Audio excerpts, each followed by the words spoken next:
শুভশ্রীকে দেখতে অসম্ভব সুন্দর লাগছে। সবার সামনে মানে যখন প্রথম এই লুকটা এলো তোমার সামনে আজকে সকালে রেডি হওয়ার পর, তোমার মুখ দিয়ে কি কথা বেরিয়েছে? প্রথমত দুর্গাপুজো যখন হয় এবং সরস্বতী পুজো, দুর্গাপুজো, যে কোনো পুজোর সময় প্রত্যেকটা নারীকেই এতটাই সুন্দর লাগে যতটা আর কি শুভশ্রীকে লাগছে আমার মনে হয়। এবং আমাদের এই পুজোতে আজকে বরণ হচ্ছে, তুমি দেখো প্রত্যেককে ভীষণ সুন্দর লাগছে আর কি, কারণ মা চলে যাচ্ছে আর কি। অ্যান্ড বুঝতে শুভশ্রীকেও ভালো লাগছে, সুন্দর লাগছে।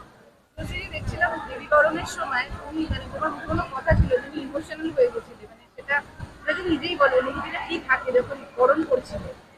এটা মানে ডিসক্রাইব করার মতো হয়তো ওয়ার্ড নেই, বিকজ আমি খুবই স্পিরিচুয়াল, তো আমি ভালোবেসে রিচুয়ালের থেকেও এটা আমার কাছে ভালোবাসা, আমার কাছে মায়ের জন্য অগাধ প্রেম। সো এটাই মানে বিজয়া দশমী মানে হয়তো মা চলে যাচ্ছে, কিন্তু কোথাও আমার মনে হয় ইটস আ প্রমিস ডে যে আবার মা ফিরে আসবেন।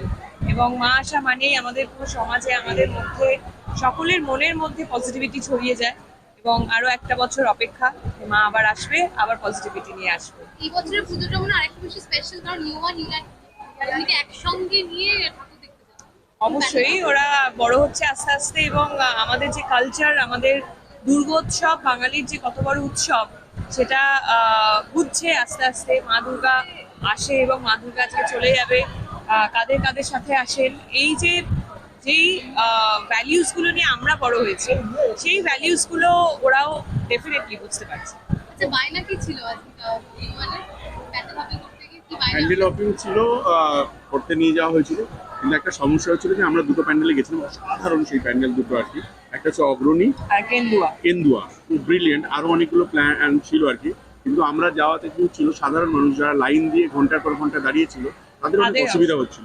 তো আমরা ডিসাইড করলাম না, আমরা আর যাবো না আর কি কোথাও। হয়তো ভিআইপি লাইন আছে, হয়তো কমিটিগুলো বলছে আসুন আমরা ব্যবস্থা করে দেবো, কিন্তু আমাদের মনে হলো যে অনেক আমরা যখন ঢুকছি ওই 15 মিনিট বা 20 মিনিট একটু মানুষের অসুবিধা হচ্ছে, অনেকে হয়তো ঠাকুর দেখতে পাচ্ছে না। তো আমরা ডিসাইড করলাম, ইউয়ানিয়ালকে বোঝালাম যে তোমরা বড় হও, একা একা ঠাকুর দেখো বা অন্যভাবে ঠাকুর দেখো, কিন্তু আমাদের পক্ষে ফিজিক্যালি আর যাওয়া সম্ভব হচ্ছিল না আর কি।